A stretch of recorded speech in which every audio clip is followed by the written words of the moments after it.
Our next NGO is Kadam, whose mission is to develop self sustained rural business enterprises.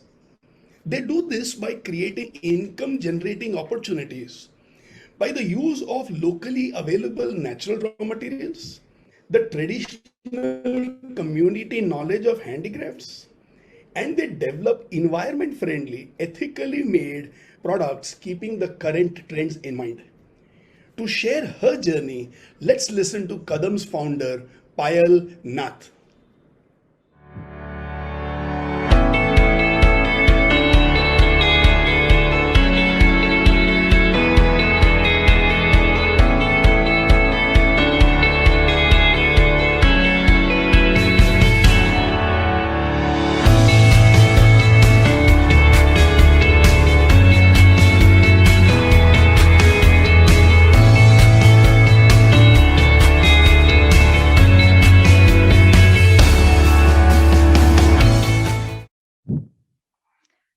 A very good evening, respected panelists and the audience.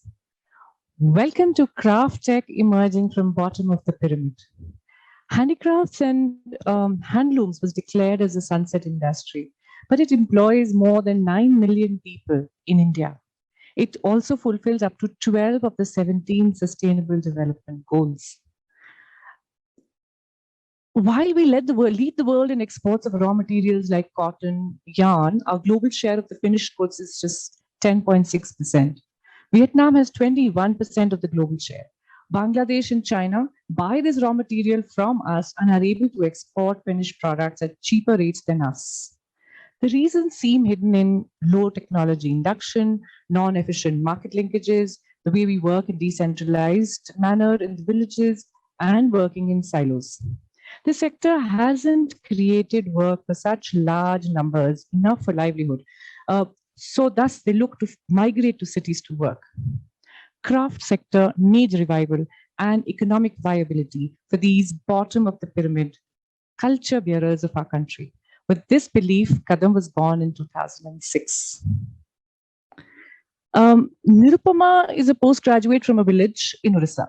She's an artisan's daughter also and knows basketry. In spite of that, she was looking for a job in the city for 4,000 to 5,000 per month to support her two daughters and her mother. With a little support of Kadam in creating an ecosystem in the village itself, within 3 years, she's earning 15 to 20,000 per month today and leads a rural enterprise with 180 more rural women, all earning 2 to 7,000 per month from their homes.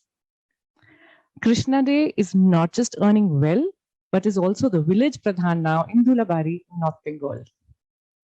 Mohan, a school dropout, today thinks like an engineer and gives ideas to machine makers for what will increase his productivity in bamboo basketry in his village, Aror, in West Bengal. He's currently also consulting for a Tata reality project in Malda, in North Bengal. These empowered women and youth are also basketry makers, using natural fibers available locally, producing zero carbon footprint products. Kadam has a 60-day skilling module for entire communities who become stakeholders in the business, which is created collectively, taking ownership of growth of not just self. This transformation also entails behind the scenes 3 years handholding, SWOT analysis, raw material mapping, skill assessment to identifying and executing green technology for processing the raw material with support from collaborators like IIT and others. IIT Kharagpur, market research is done and market needs are identified. These are married with the skills available after upskilling so that all skills get work collectively. Now, in the picture, Roti Box is one such example, which is an example wherein sustainable income in Nirupama's cluster is attained through this one product and the right kind of collaborations with national and international B2B and B2C markets, apart from this process of handholding for 3 years. Kadam has been able to take this craft tech opportunity of livelihood directly to the rural homes, where 85% of impacted people are these rural women. From 2006 to 2020, we have impacted 6,470 across 4 states of India and created 12 successful rural enterprises whose incomes grew from 50% to 195%, even during COVID, because of the robust back-end supply chain systems that were set up in trainings. Our partners in this journey have been HCL Foundation, who taught us to create the source code for trainings. We learned tangible return mapping from HDFC Bank. Government bodies like JNK government, Orissa, West Bengal helped us to solve raw material farming issues. And with World Bank, we've learned how collaborations work best at macro level to solve micro issues on ground.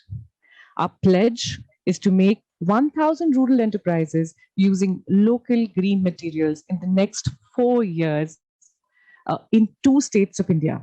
This will cost 4 crores, with green technology and trainings taking up 50% of the total cost. We need your help here. To kickstart our pledge, our ask from this pitch grant is creating an e-learning tool for eco-friendly dyeing of natural fibers and processing of raw materials for better shelf life. Especially now during the pandemic, this video tool will help us reach out to many, many, many more artisans in the rural areas and other NGOs as well, besides mentioned in our project. Let us together weave a dream where richness of rural lives is unleashed. Every pair of hands has work. Technology supports humans and environment, and every mind is creatively building Bharat. Jai Hind.